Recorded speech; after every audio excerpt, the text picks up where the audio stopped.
Assalamualaikum warahmatullahi wabarakatuh. Waalaikumsalam warahmatullahi wabarakatuh.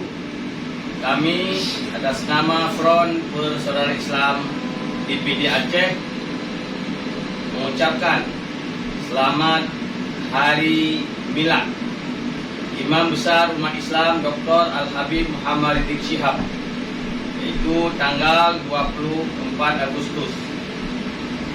Kami pada malam ini bersama-sama akan mendoakan Imam besar kami, Imam besar umat Islam, agar selalu diberkati oleh Allah, diberikan umur panjang oleh Allah, Amin.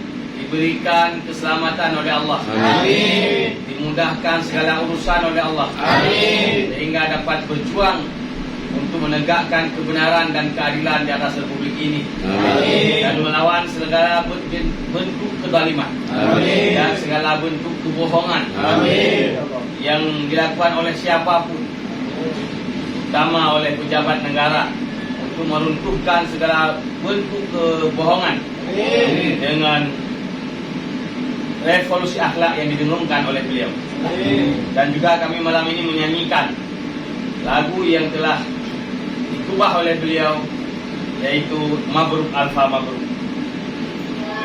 Alfa mabruk, alaika mabruk, mabruk alfa mabruk, yaumiladid mabruk, mabruk alfa mabruk, alaika mabruk, mabruk alfa mabruk, yaumiladid mabruk.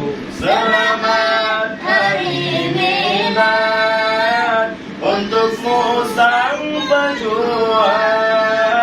Semoga keberkatan selalu Allah curahkan. Mabruk, mabruk alfa mabruk, alaika mabruk, mabruk alfa mabruk, yaumiladid mabruk, mabruk alfa mabruk, alaika mabruk, mabruk alfa mabruk, yaumiladid mabruk. Selamat ulang tahun, semoga berkah turun dari Allah pengampun